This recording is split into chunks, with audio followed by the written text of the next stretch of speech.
C'est pas dans les salons qu'on obtiendra satisfaction. Il faut lutter. De voir la jeunesse dans la rue. Moi, je trouve que c'est génial. Fantastique. Enfin, des jeunes qui se réveillent et qui semblent concernés par le monde qui les entoure. Alors, je trouve ça très bien. Ils sont protégés, surprotégés, ils sont dans leur petit monde. Donc là, c'est bien. Ils mettent un peu les pieds en dehors de leur petit univers cocon. C'est bien. Moi, je pense que c'est très bien. Je la trouve responsable et je trouve elle réfléchit, elle se rend compte que la société que nous, les anciens, nous allons lui laisser, eh bien, elle va être difficile pour eux. Voilà. Je suis contente de les voir dans la rue, franchement. Il y a une prise de conscience des jeunes et je trouve que c'est extraordinaire parce qu'effectivement, ils sont très inquiets pour leur emploi. Et on sait que si on travaille beaucoup plus tard, eh bien, ils auront beaucoup moins de facilité pour accéder à l'emploi, c'est tout. Ça me rassure. Ça veut dire qu'on n'a pas que des moutons en France. Mais ça me donne courage. Je suis très contente que les jeunes, ceux qui se savent concernés, occupent la rue avec les moins jeunes et les plus âgés. Et au-delà de la retraite, c'est un problème de société, le problème de l'emploi, et c'est tout à fait mature. Et des journées comme ça, quand je vois la France réunie, belle et rebelle, ça me donne des frissons. Sarko, t'es foutu, la jeunesse est dans la rue et les vieux aussi. Annick, 75 ans.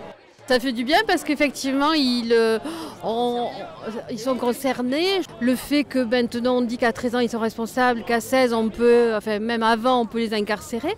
Donc ils ont des choses à dire et c'est important qu'on les entende. Je crois qu'il y a bien un problème, c'est qu'on ne leur demande pas souvent leur avis et là ils le donnent. Donc quand on entend des gens dire qu'ils sont instrumentalisés, c'est vraiment faire peu de crédit de ce qu'ils peuvent penser. On n'a pas besoin d'être grand adulte, vieil adulte ou retraité pour réfléchir. Moi je suis très contente de marcher dans leur rang en tout cas.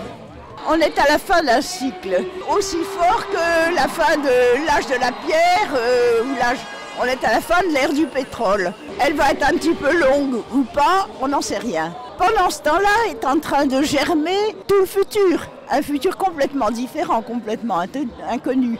Et ça, c'est passionnant à regarder. Et je dis aux jeunes, vous avez les droits de tout réinventer, tout. Pas seulement la politique, mais l'alimentation, mais la manière de vivre, mais tout ce qui va remplacer le pétrole, c'est déjà énorme. Les changements climatiques qui font faire des déplacements de population énormes. Tout ça, c'est en train d'être réfléchi par un petit nombre qui est encore silencieux. Mais regardons-le, il est passionnant. Je pense que les jeunes, c'est la vie, ils peuvent aller jusqu'au bout. Voilà, c'est eux qui portent des messages aussi. Je pense qu'il faut leur rendre hommage à cette combativité puis à cet espoir qui naît en nous grâce à eux. Même si on est beaucoup plus âgés qu'eux, qu'on est leur mère, on ne lâchera pas le morceau.